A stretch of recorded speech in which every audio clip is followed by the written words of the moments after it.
You're not Hayley. Who the bloody hell are you? This is the awkward squad intro. It's the intro of the squad that is awkward. Okay, so I'm not Hayley, I'm Philippa. Mia asked me to fill in for her. So the new album is called Evanescence, the event of fading and gradually vanishing from sight. That's what it means. Okay, What You Want is a really good rock and roll track as a track, and it's really good to listen to because you could have so many meanings to it.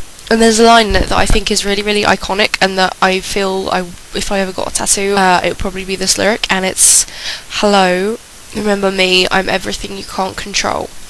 And I feel that's a really, really true lyric, because there is always a part of you that you can't control, or there's the connotations of, say, it's another person, and you can't control other people, because that's, wrong. But it's a good lyric, and the whole song, and it starts off with a really great drum beat. It drives the track through, and the heavily distorted guitars help to emphasize this, and it's a bit of an anthem, really. So track 2 is Made of Stone. Made of Stone is a very heavy track.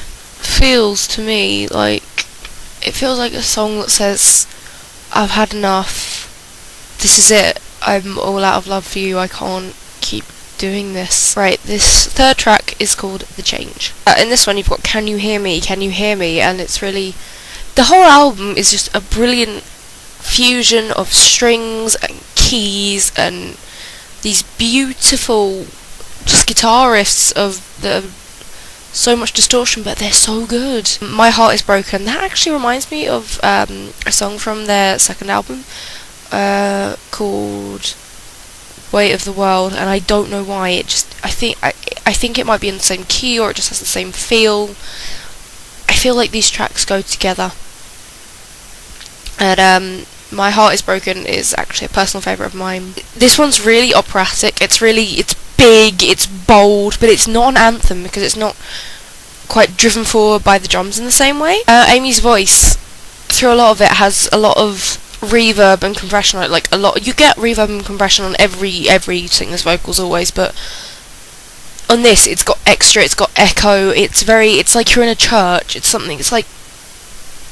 got that feel to it, and it's really beautiful and big and wonderful, and it has this feel to it. But the other side is really something else. It's all about I'll meet you on the other side, and that can have different connotations. It can be like you've lost someone, and one day I will meet you on the other side being like some kind of afterlife. It doesn't matter whether you're a Christian or not. It could be heaven, hell, it could be just reincarnation even. It could be anything, but the other side, it could be simply that, or it could be I'll meet you when we get through with this, because I know we're going to get through this. The next track is Erase This, and I love this track. It's brilliant, just the way it comes in. It doesn't have drums, it's a simple keyboard riff repeated over and over to start with, and I love it because it's like an anthem track without being an anthem track, and it's not big like some of the opera tracks on here, the opera rock tracks, and it's not as dramatic, but it's like everything combined but with bits taken away.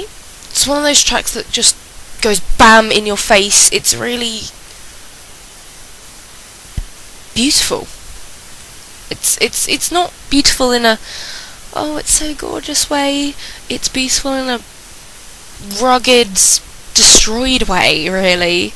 A beauty that some people find hard to see. Track 7, it's Lost in Paradise, and it's one that really gets to me because you can feel how personal it is to whoever wrote it. It just starts off with simple piano chords, and the lyrics are lovely. It's all about being really in love, but it's also about the tainted side, like, I want to belong here, but I'm really scared to be this happy. And it feels like it's going to be a track a lot like the song My Immortal from their first album, Fallen, but it's not, because the band comes in pretty quickly. It's not just Amy Lee, it's a big emotion as one from the whole band, and that's what makes it so brilliant. That's what puts it above a track like My Immortal, which it's a really gorgeous track that it's not even got very challenging vocal or a piano part that's very challenging, and none of it's very challenging. It's very simplistic, but it sounds so complex the way all the sounds weave together, and it can reduce me to tears. It really can. Sick is the next track. It's track 8, and it's a brilliant track. It starts with a bit of wah on the distorted guitars, and it gives that kind of space-aged / horror movie kind of feel, and it works. It's like, I'm sick of this. I'm so sick to death of all of this. Whatever this may be, you can interpret that any way you want, and I think that's another thing I like about this album. You can interpret it in so many ways and connect with it in so many ways. End of the Dream is very classic Evanescence. It's just really Evanescence. I can't say much more about it than that. Oceans, that's a very space age feel that Evanescence got across in one of the later tracks in their first album, Fallen. I can't remember which track it was, but it begins with that very space age feel that you got. It's got the synths.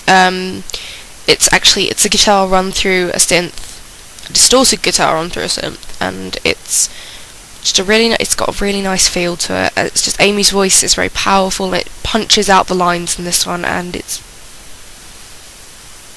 one of those tracks that's enjoyable, but doesn't quite compare to some of those on the first half of the album.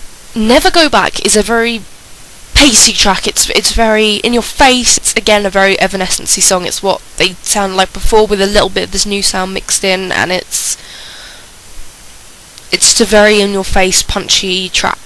Swimming Home incorporates the techno feel that they've used here and there. They've dabbled in.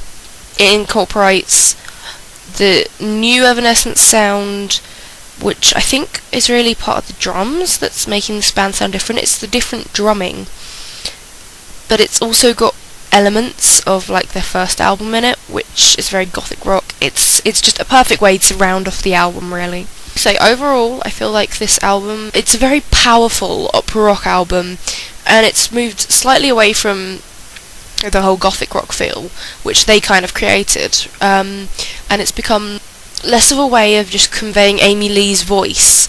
Overall, I'd say the album was pretty damn good, but I feel as though it loses itself a little bit after about track 8. I don't feel it's quite. I think it gets to about track 8 and then it loses momentum a little bit, but it's just my review. It's just my opinion. I'm one person. So I was Philippa. Twitter and my own YouTube's down there. I make music myself, because I'm apparently supposed to talk about music, so that'll be down there. I has songs, guys. I has songs. You can download them for free.